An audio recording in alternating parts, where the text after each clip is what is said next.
And it's time to get tied on. Good to have you with us here. Gulfstream Park on a lazy, hazy Wednesday afternoon in South Florida.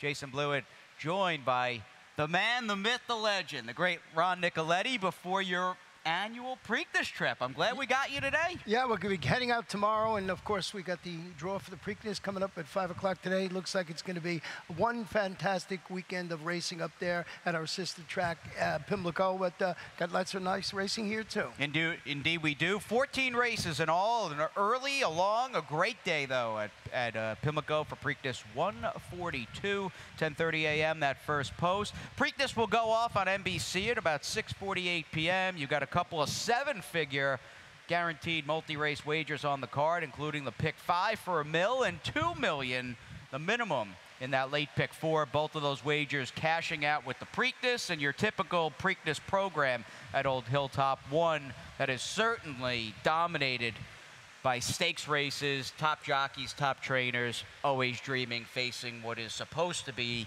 at least as of now, a field of 9. Field of 9, and as we say, at 5 o'clock this afternoon, and we'll be streaming that on the Pimlico website, so you can go check it out there, and on Facebook, so check out the draw this afternoon. And 1 p.m. will be the post here Saturday, by the way. We'll keep reminding you as we get closer to the big day, and there's no better place to watch the Triple Crown races and really those big days than at the racetrack with fellow racing fans and horse players, so make your plans to join us here at Gulfstream Park as we get set, ready or not, to kick off a new 5-day racing week. We do so amid fast and firm racing conditions. We do have quite a bit of money up for grabs in that Rainbow Pick 6 carryover, which is one of a few popular and always well-wagered multi-race bets on the program. In fact, the pick 5 will get underway in race number 1, along with that dollar rolling super high 5. Yeah, every race that we have 7 or more runners, we offer the rolling super high 5, and then Jason will be showing you his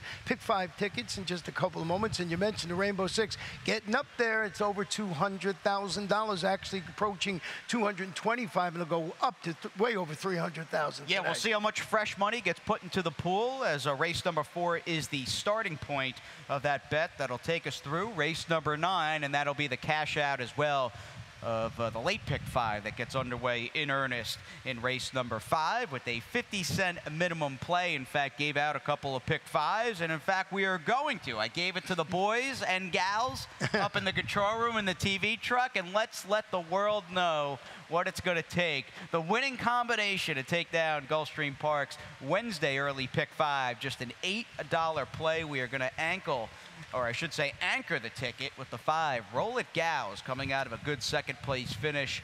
I'm hoping she can get by and make it 4 for 44. That is the one concern. She doesn't win all that often, but she is going to play out as my anchor, and I think a strong one in the third leg of the Wednesday early pick 5 as we, without further ado, dive into the 9-race card that gets underway at approximately 1:15 p.m. 2 turns on the turf is where we begin with this 3-and-up $25,000 maiden claiming race. And although a maiden claimer, I thought this one had a number of potential win types in the field, and although there is a very different resume when comparing the 2 Rangers Coming and the 3 Simpatico, I happen to think they're the right 2 horses. We will talk about the exploits of both in a few moments. A couple of interesting replays, though, with some of the bigger price contenders in the first, including the number 4, You Are Flatter, who on this particular day, backtracking to May 4th, right before the Kentucky Derby, ran a very good second behind a big drop down. We've got him highlighted in the yellow circle, or I should say the red circle. And you hate to be too critical, and all journeys and careers start with day 1.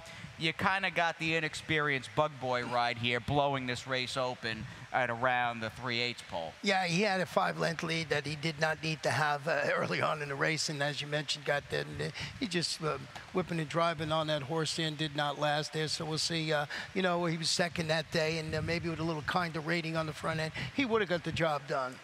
The problem with You Are Flatter, and if you like the horse, and I believe I put him 3rd, in fact, off that slingshot sort of, you know, catapult shot, far turn run. I did put him 3rd. He does have to step up and I think face quite significantly tougher horses here with the Bug Boy who's back aboard today. Now, the 6 Family Justice had a very different trip when compared to You Are Flatter, where he was able to save ground and got a good ride. But this is one of those things where at times you live by the sword, you die by the sword. We've got the gray and the red circle highlighted, the number 6, Family Justice. And although saving ground, there's no place to go. Yeah, there's no place to go. You know, he saved all the ground, and you just got to hope you get that trip. And it happens an awful lot with the turf racing you'll see in there. Just bottled up on the inside, never got a real clear shot in there. Tight quarters, and a horse that I used on my ticket, but not on top. But you can see that right on the inside. Ends up you're having a steady right there pretty sharp. Yeah, shut off very late as the race was basically unfolding towards the outside. Widest in the turf course, seemed to play out there in deep stretch. And again, it's clearly the number 6, Family Justice, who I'm hoping caps the Super, as do you. Simpatico, though, for you and I to start the week here at Gulfstream Park, who is very much lightly raced when compared to my other horse, who I've got second, who I think is a main threat and danger, the number 2, Rangers Coming, who's out for lifetime start number 15. Well, we'll talk about the 3. Simpatico dropping 10,000 on the maiden scale. He's adding blinkers this afternoon. After responding to a drop down in competition, ran 5th. But it was a key 35,000 maiden race that produced a trio of next out winners from 7 starters. I want to show you a stat, but a little cautionary stat on Ralph Next. He is an excellent trainer. He does everything right. But this first-time blinkers, maiden claimers on the turf, he's only 1 for 18, 6%. 28% in the money, and a small ROI, but I would not bank on this reason being the reason not to bet this horse. Just wanted to put it out there. And that is a very specific stat. I think you left that when there's a full moon in South Florida. First time blinks, maiden claimers on the turf, for whatever the reason. Maybe you think that stat's a little random. Maybe it's a real sort of cautionary tale. We'll find out at around 1:15 as you and I will both take Gulfstream Park's leading rider and Tyler Gaffalione, who enters the week here with about $1.1 million in meat purse earnings in the bank and 46 wins, and he looks unstoppable. Now, Rangers Coming, I think, takes a logical and needed drop down to 25,000. Give us a quick pop with your second place horse on the outside, the 8, Little Leo. Little Leo, change of barns, goes to the Larry Bates barn. It's a gelded son, Majestic Perfection, stretches out around 2 turns, even 4th, going 5/8. He's bred on both sides of the family tree to respond favorably to the added distance, and I just thought the change in the barn, stretching out, that this horse might run well in there. I don't know, what is he on the morning line or something? He's actually 3rd choice, so I didn't find any sneaky in there. All right, we'll see what shakes out. I've got logical horses too, but Simpatico for you and I, along with Ralph Nix and Tyler Gaffalione in the opener. Race 2, main track action as we finish off the opening, or I should say the second half of the opening double on the program. A 3 and up, 62.50 claiming race. And is it really as simple as just the big 2 in here, where you have the 3, My Johnny Be Good, who's coming in off a victory, one in which we will check out most recently, as this horse was claimed by Marcelo Cuito, and Nicky Figueroa riding the 3, My Johnny Be Good, who's got to run against the other big favorite, the number 5, Starship Apollo. I think they're the logical 2 in the race. You mentioned Johnny Be Good changing barns today, try and make it 3 in a row. He stalked early, and he drew clear late last time out. Indeed he did, and Nicky Figueroa is back aboard, 7-pound apprentice. I think the leading bug rider here in South Florida,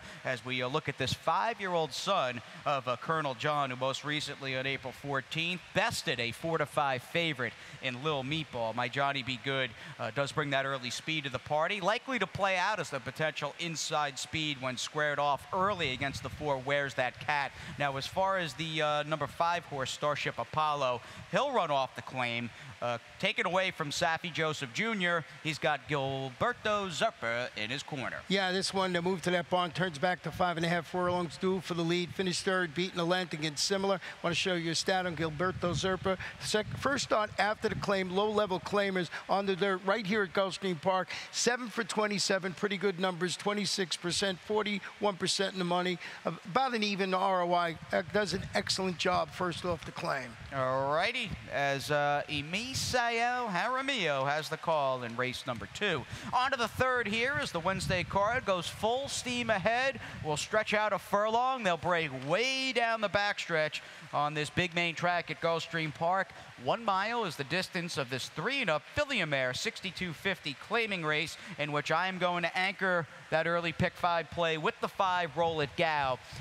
There's 2 sides of every story, or at least three sides to every story, I think. What hurts me here, and I'm loath to take a horse who's coming in off a very good effort, who is a much bigger price than he or she is going to be today, and Roll It Gal fits that profile, as she was just under 10-1 last time out, and that was dropping into 62.50. But again, I think she catches a field that, at least as far as recent form and overall ability, doesn't stack up favorably today with the group that she faced on April 30th that was headlined by Venom Girl. Yeah, and if you look at the conditions of this race, it's, you know, fillies and mares 3 and up, non-winners of 3 in life, or a race since November 17th. This one is a 3-time winner in the field, which pushed me towards it. Looks like fits the conditions. Did you happen to look up, not to interrupt, when her last win was? No, I did not, but you want to take a guess? When was it? July 24th of 2015. So she is riding a long winning streak. That is part of the tale here with the 5 Roll It Gal. But again, as far as what you have done for me lately in this bottom level claimer, a low level claimer, her last race was good. Yeah, well, good. You know, also, as you mentioned, I think we have the top 2, and you singled in here the 7 Feeling Awesome, dropping to this level on the main track. Returned from the layoff, stalked the action, finished 5th. The 10 condition claimer on the turf. Wanted to show you stat 2 on Carlo Vaccarezza with the 7 Feeling Awesome over the last 5 years. All claiming levels on the right here at Gulfstream, turf to dirt, 3 for 19, 16%, 37% in the money, but he's got a positive return of investment of $2.45. So I think you have the logical 2. I can understand you, you know, singling the 5 Roll It Girl, Feeling Awesome. I just sort of think I have to use somewhere on my ticket. Fair enough. She's one of the youngsters in here. Race, of course, the age department goes to the 1. Ala Foley, she's the 8-year-old senior in race number 3. 4-year-old filly on the outside. Feeling Awesome, who might just be awesome, relatively speaking, second off the layoff, going turf to dirt for our good buddy Carlo Vaccarezza. On to race number 4, it is Rainbow 6 time, and it's neat seeing the carryover, the jackpot carryover, going up race by race, day by day at Gulfstream Park. We'll have your ticket, we'll have plenty of more turf, the main track, and at least $218K up for grabs after the break. At ExpressBet, we celebrate the champions that make horse racing great. That's why we provide more ways to bet from more places than ever. We've built an entire family of brands to give players more of the rewards they deserve, give bettors the information they need to win, and provide a community for horse bettors. Because the best way to support the champions of horse racing is to champion horse racing. ExpressBet, we are racing.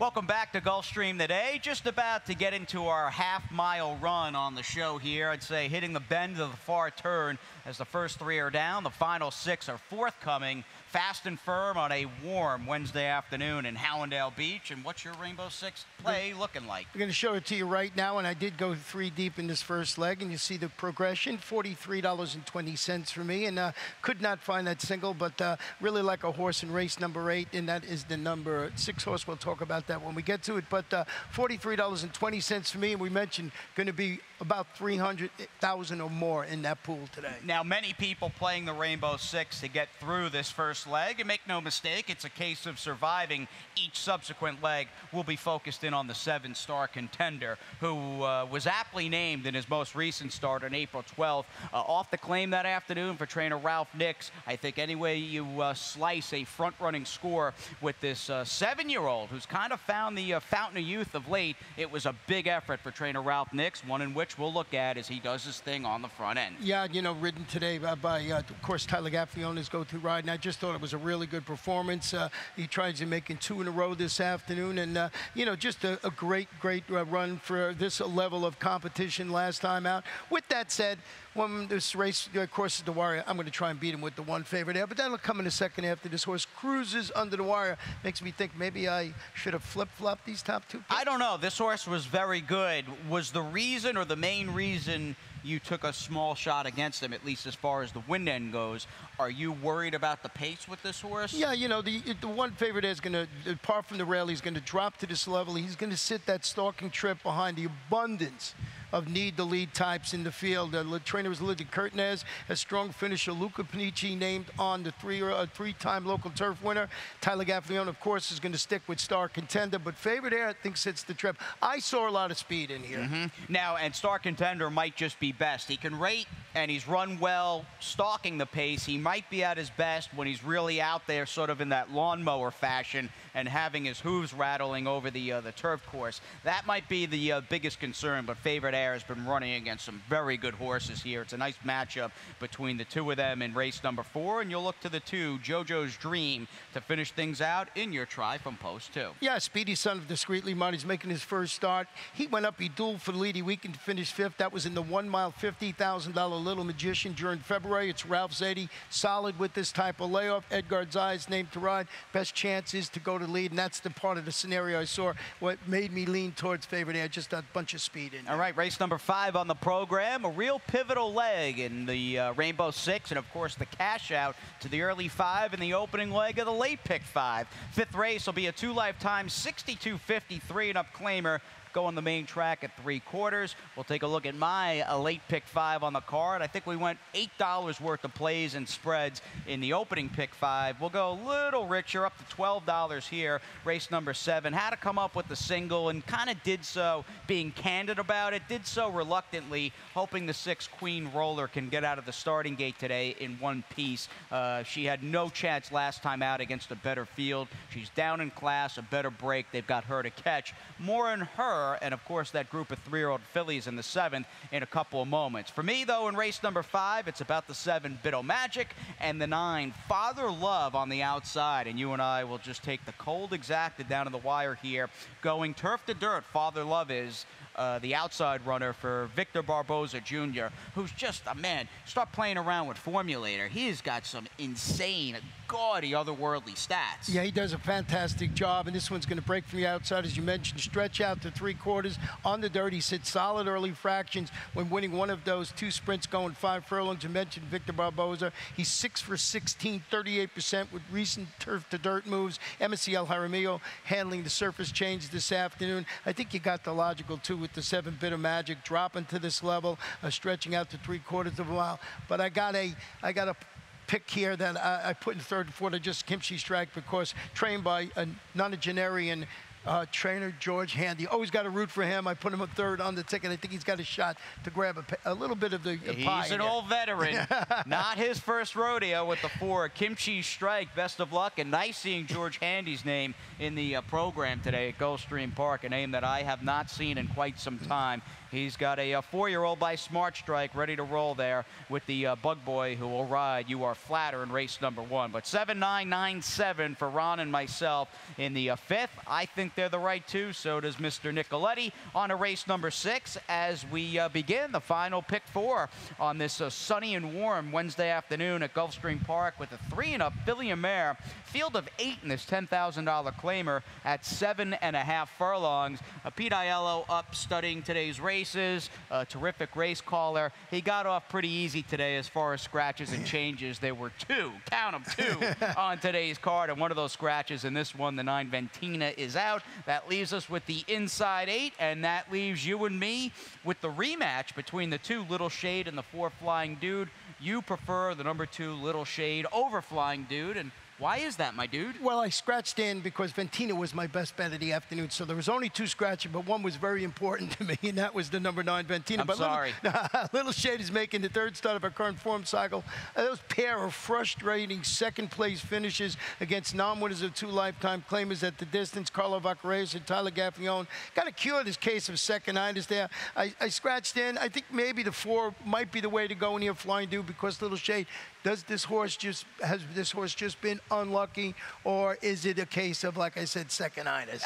It might be a little case of both per se. Even just looking at Little Shade's last race, in which he was the one chasing the eventual winner in that spot, Blossomed in Time, who was basically lone speed and was a 3-5 favorite, and Little Shade ran well to finish second.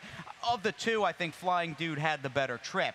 Today, however, you've got Little Shade from post 2 with an aggressive, smart, and well-prepped rider in Tyler Gaffleone. And I think there's a case to be made that the 8, Brianna's Bucket, makes life towards the front end a little tougher this go-round on the number 2, Little Shade. I'll take Flying Dude in the rematch, 2-4-4-2, the right pair in race number 6. As we wrap up the action on the main track, our final dirt race today at the Gulf goes as race number 7.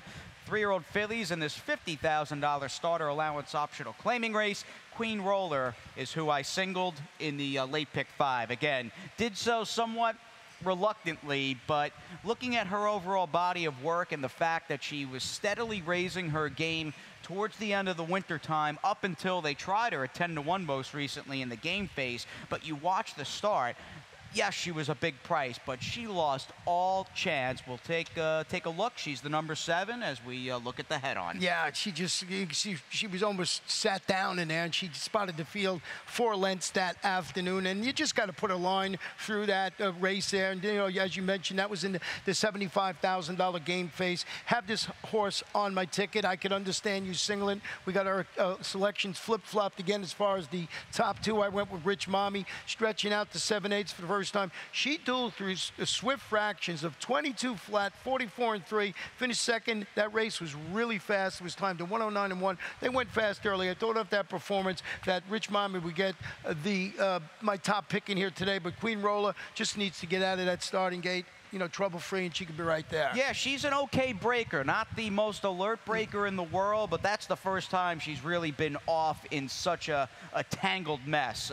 Hopefully she's better behaved today from the get-go as she faces a group of restricted 3-year-old fillies. You've got Rich Mommy, who's going to be up on the engine. I think Queen Roller with the clean break will play out as the speed of the speed. And for third, capping my try, the 5, Easy's Mistress, who's coming in off a loss. Favored most recently, but was beaten by a filly in South, who's gone on to win 3 of 6 starts. Yeah, and Easy's Mistress made a big move at the quarter pole, as you mentioned. She finished second to that repeat winner, South.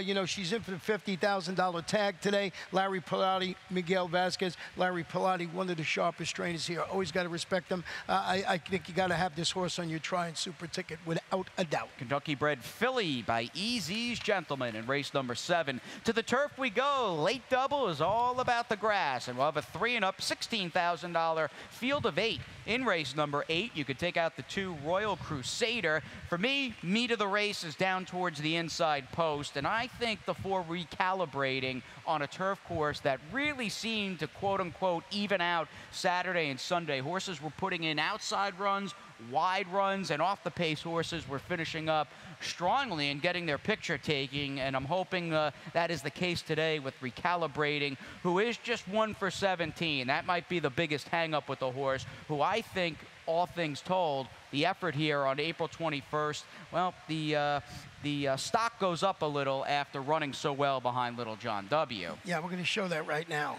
Indeed we are. Let's pick it up at the quarter pole. Red circle, red cap, yellow sleeves, and Recalibrating. More of a window dressing replay. Launches that 4 or 5 wide sweep and just comes up a little bit short of cutting down and out finishing Little John W., who came back to win yet again on Saturday's card as the favorite. And just looking at who has narrowly finished in front of Recalibrating in his last start, he's run against 3 consecutive next out winners. He does not face that here in the 8th race. I'm going to take him with Luca Panici from off the pace. Let me give you my long shot play. That number up there is wrong. I have 6, 3, 4 as my selections in race number 8.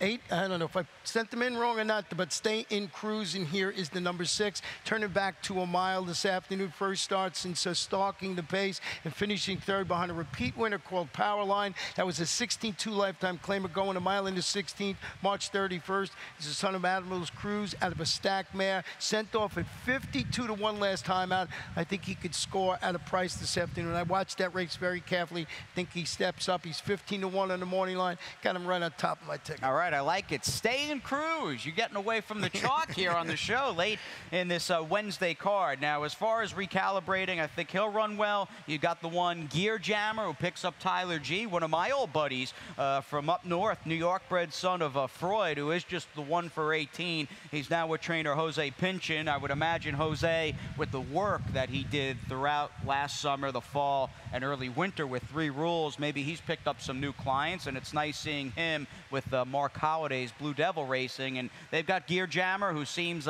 logically and reasonably placed in his Gulfstream Park debut. What about the 3 Coxswain, who's got Ron Fouchot in his corner, a high percentage, very shrewd and sharp Midwest trainer who's got a horse in off a narrow victory? Yeah, he's stepping up to face winners after ending his 2-race campaign. That was at the fairgrounds, gets that nose victory, and it was against $20,000 Louisiana State bred competition at the distance. You mentioned Ron Fouchot. I want to show you a stat. Maiden winner last time out with a 31 to 60-day layoff on the turf. He's 2 for 6, 33%, 67% in the money, and a $4.06 return of investment. A limited sampling, but we've been trying to figure out how these shippers from fairgrounds were going to run, and I think that Ron Fouchot does an excellent job. C.J. McMahon winning races in bunches. I think this is a good crew that you got to keep your eye on. Pegasus says that's a small sample, but a good sample at that, and Ron Fouchot seems to be ahead of the curve with many of the Midwestern barns who are currently calling Gulfstream Park their home. Coxswain, a major player in race number 8. Rainbow 6 comes to a close here. Race number 9, the Wednesday nightcap, 5 furlongs on the turf. This is a 3-up filly and mare 12-5 maiden claiming race in which, to me, a pair of familiar rivals are likely to run 1-2, and they are the only 2 I used on the Rainbow Pick 6 ticket.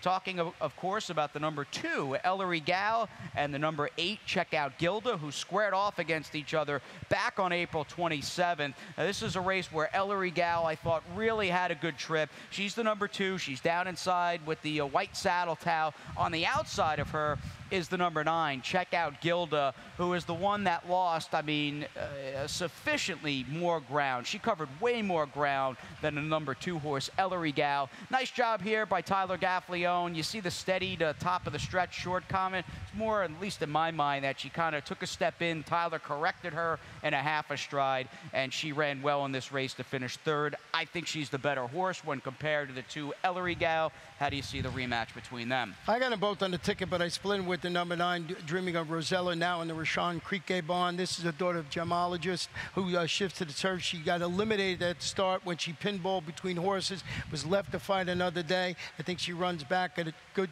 price, 12-5 on the main track this afternoon. All right, well, she's switching to the turf. You like her on the turf? No, that was 12-5 on the dirt last time out. You like those gemologists on the turf? Yeah, I do. All right, let's do it.